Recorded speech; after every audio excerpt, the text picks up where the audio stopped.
عام آدمی کی جو گستاخی ہے وہ آپ کے ہاں اتنی قابل مواخذہ نہیں ہے، جبکہ صحابی کے بارے میں اگر کوئی سخت لفظ کہہ دے تو وہ قابل مواخذہ ہے، بلکہ FIR ہو جاتی ہیں فلاں فلاں۔ تو میں عرض یہ کرنا چاہتا ہوں، تو پھر اگر اتنا بڑا احترام ہے تو جس نے صحابہ کی اولین توہین کی ہے، سب سے پہلے صحابہ کی توہین کرنے والا کون ہے؟ وہ آپ کو میں نے یاد دہانی کئی مرتبہ کرائی ہے کہ وہ صخر بن حرب ہے، ابو سفیان جسے کہا جاتا ہے۔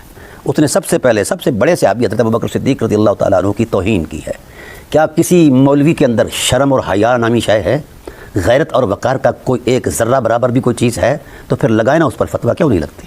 جھوٹ بولتے ہو امت سے، مکاری کرتے ہو، بنو امیہ پورا اسلام تباہ کر دیں، اس پر کوئی مواخذہ نہیں، بلکہ یہ کیا ڈرامہ بازی ہے، اس بڑے ظلم بربریت پر ان کو اجر و ثواب کے فتوے ان کے لیے۔ واہ واہ واہ، کیا شریعت ہے بھائی! اسی کو کہتے ہیں حجرہ ساز ملائی شریعت، جس کا نہ مزاج رسول سے تعلق ہے نہ مشیت الہی سے تعلق ہے۔ تو بھائی کسی نے ایک عام مومن کو قتل کیا تو اس کے لیے یہ سزا ہے، اس کا جہنمی ہونا بھی ضروری ہے اور دائمی جہنمی ہونا، اور اس پر اللہ کا غضب ہونا بھی ضروری ہے، اور اس پر اللہ کی لعنت بھی ضروری ہے، اور اس کے لیے عذاب عظیم بھی ہے۔ یہ 4 مواخذے قرآن نے بطور نص پیش کیے ہیں۔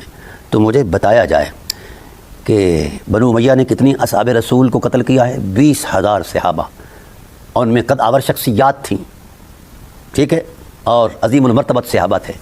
یہ سب قتل ملا ہضم کر گیا ہے، لیکن الحمدللہ اب ہضم فقیر نہیں ہونے دے گا۔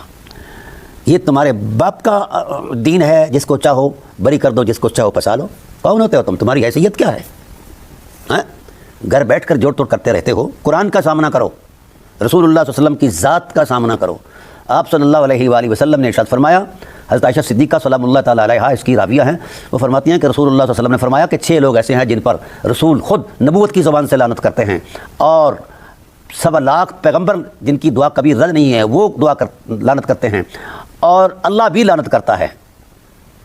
اور ان میں کتاب اللہ کے اندر زیادتی کرنے والا، تقدیر الہی کو جھٹلانے والا، والمسلط بالجبروت، اور تلوار کے زور سے مسلمانوں کے اوپر، تلوار کے زور سے مسلمانوں کے اوپر طاقت سے مسلط ہو جائے، اس پر بھی لعنت ہے۔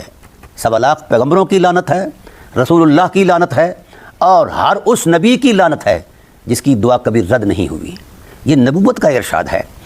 کیوں وہ مسلط ہوتا ہے؟ آگے حضور نے علت غائب بیان فرمائی، لیعز بذالک، کہ وہ اقتدار حاصل کر کے اس کے ذریعے سے اس شخص کو عزت دے جس کو اللہ نے ذلیل کیا ہے، اور ویذل من اعز اللہ، اور اس کو ذلیل کر دے جس کو اللہ نے عزت دی ہے۔